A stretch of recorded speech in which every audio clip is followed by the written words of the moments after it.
this episode of Remote College Algebra, we will be defining piecewise functions. The name is what it suggests. It's a function that follows different formulas for different pieces of the domain. Here we have Stan the salesman, who's offered a job selling software subscriptions. He's offered to earn a base salary of $32,000 with a 5% commission until his sales hit $500,000. Then he will earn an $8,000 bonus and his commission goes up to 8% of his further sales. We'll call our function s of x. Just think of it as the traditional f of x. You can call your function really anything you want, but we're going to call it s for Stan sales. X and Y are both in thousands of dollars.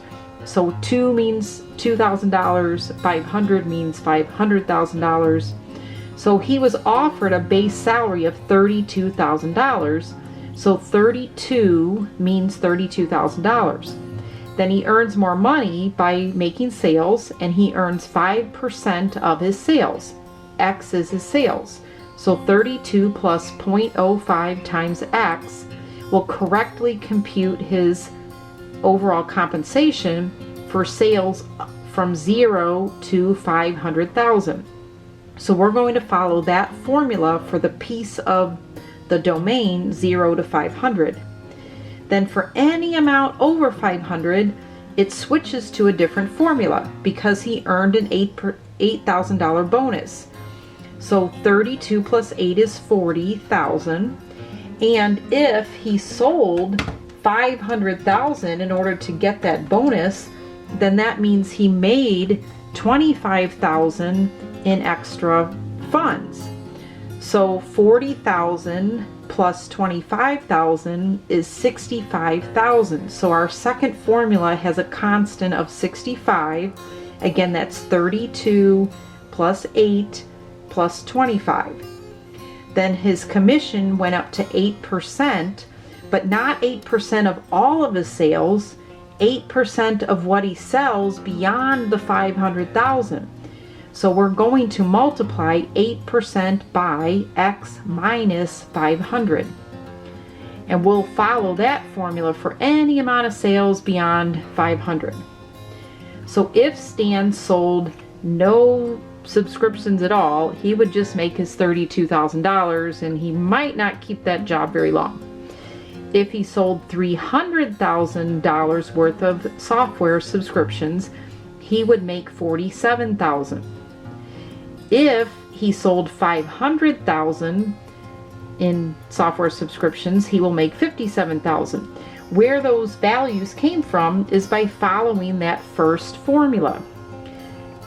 He gets $32,000 plus 5% of $300,000, or $47,000.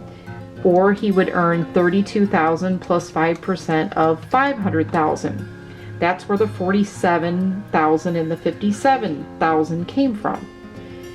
If he sold $700,000 worth of subscriptions, he's going to make $81,000.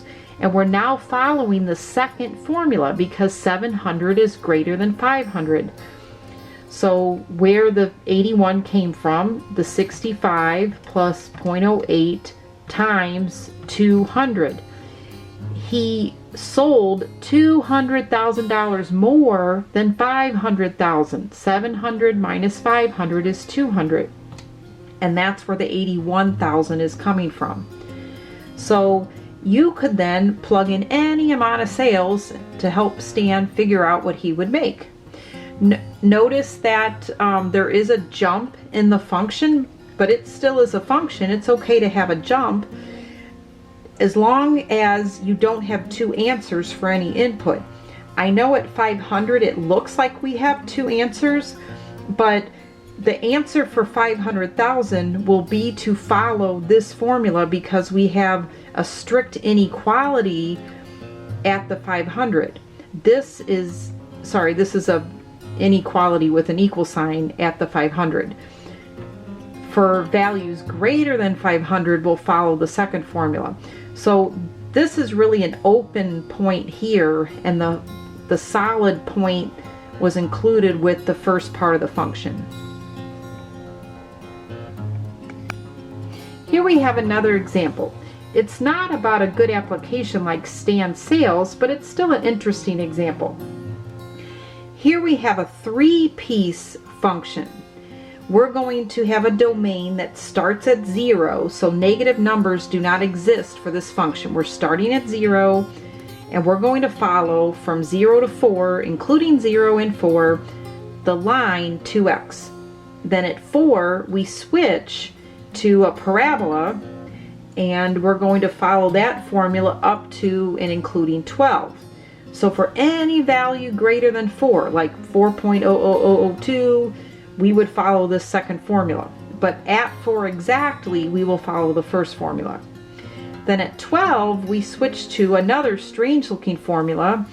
It involves a trig function, and I know we're in college algebra, but you can imagine this function. It's a wave function. Sine makes waves, and so we're plugging into that wave function 18 times x minus 12, and we're dividing that by x minus 12.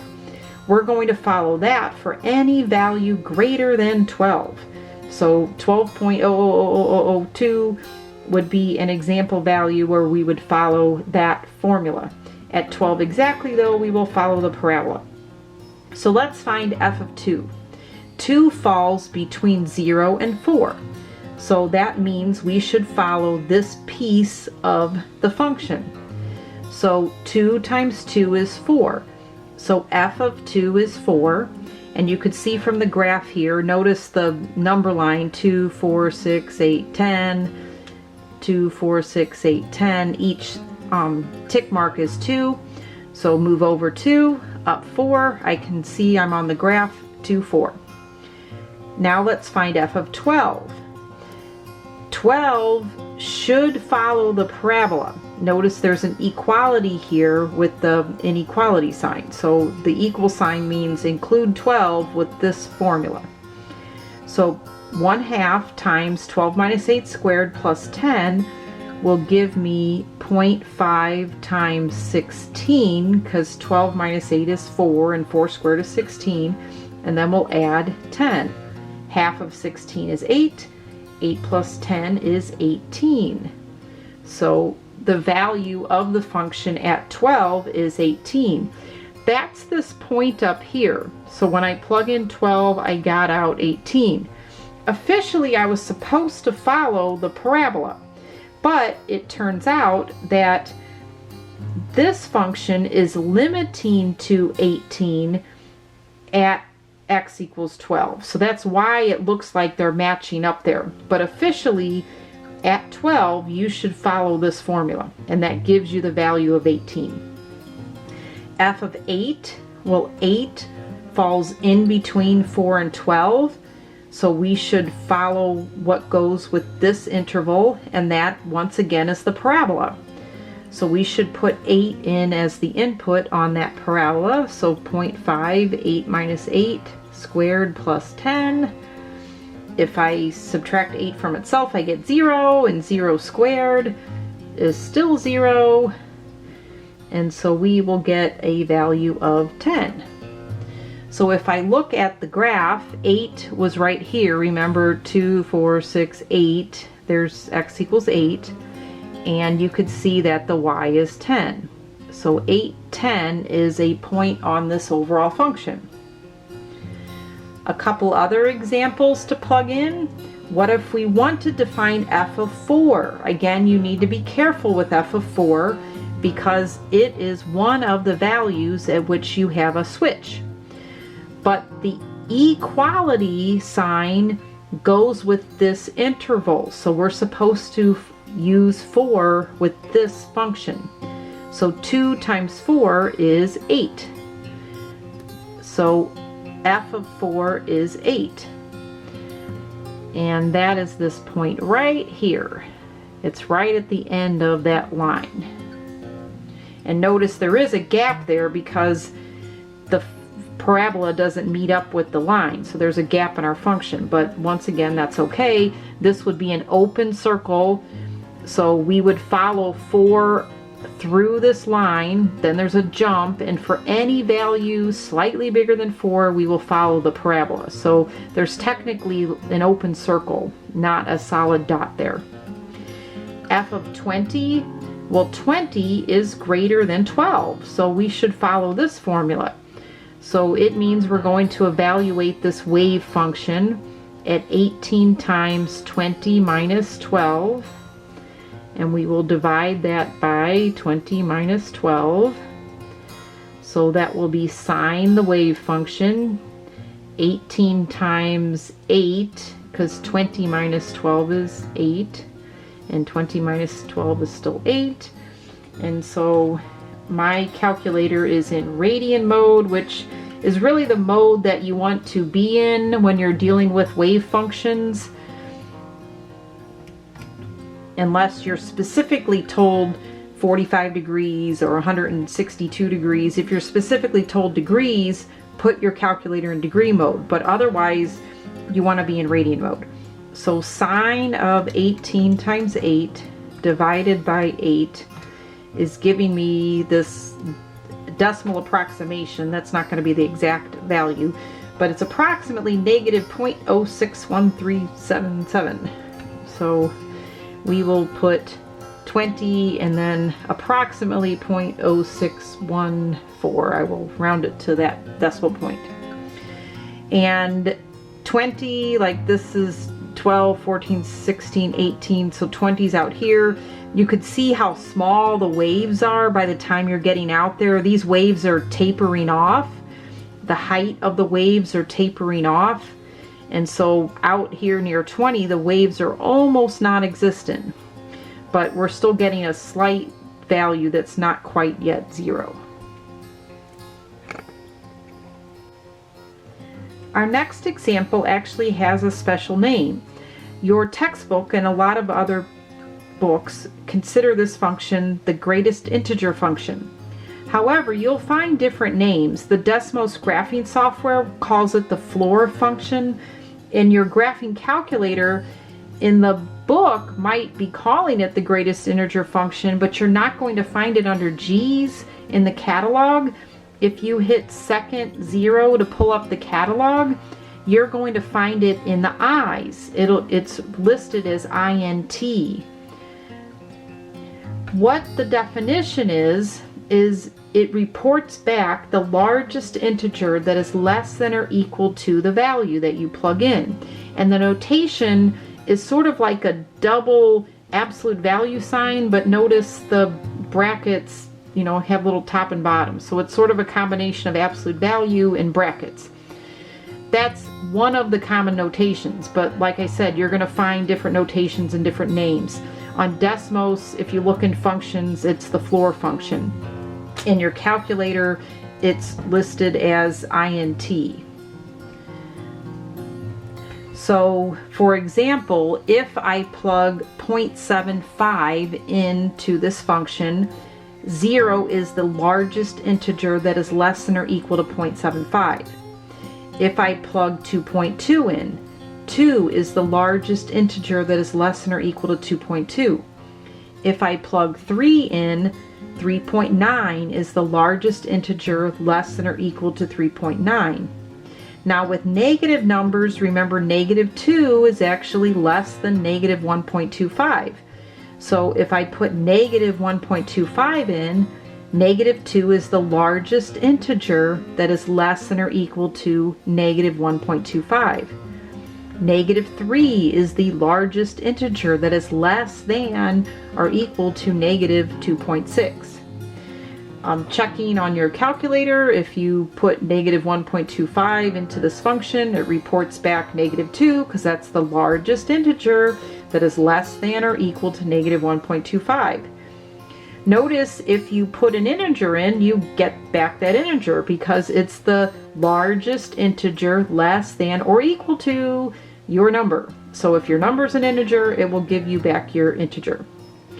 We can use this for examples like taxis and parking garages. So here we have a parking garage that is charging $5 for the first 2 hours and then $2 for each additional hour. So our piecewise function will first just be a constant 5 from 0 to 2 hours, including the 2 hours. So here's that segment right here, just constant 5 from 0 to 2 hours. So if I park there for 1 hour and 45 minutes or 1.75 hours, I'm going to pay the $5. However, as soon as 2 hours passes, I will pay an additional $2. So 2.25 hours, 2 hours and 15 minutes, I will pay $7. For that second piece of the formula then, it's the initial 5 plus $2 times the greatest integer function of your time minus 1. Why we need to subtract the 1? For example, use the 2.25 hours. So that's 2 hours and 15 minutes. I paid $5 for the first 2 hours, and then I paid $2 for 0.25 of an hour. So it's $5 plus 2 times 1.25 in the greatest integer function, not 2.25. 1 is the greatest integer less than or equal to 1.25. 5 plus $2 times 1 is the correct answer of $7. So notice what goes into the greatest integer function in this case is your time minus 1 hour. If you stayed in the garage for 4.5 hours, you should pay $11, because it would be $5 initially, then $2 for the next hour, $2 more for the next hour, so that gets us up to 4 hours. Then we stayed in there another half hour, we're going to pay another $2. But that's $2 times 3, not $2 times 4. So $5 plus $2 times the greatest integer function of 3.5, not 4.5. It's 2 times 3. So $5 plus 2 times 3 gives us 5 plus 6, which is the $11. That would be the correct charge for staying in there 4.5 hours. So the greatest integer function comes in handy for situations like this where there are jumps in payment, for example, so like taxis, shipping charges in terms of poundage, and parking garages. So those are 3 examples of piecewise functions. Obviously you could make up a piecewise function from anything, so there's infinitely many examples, but we tried to give you some that might come up relatively commonly.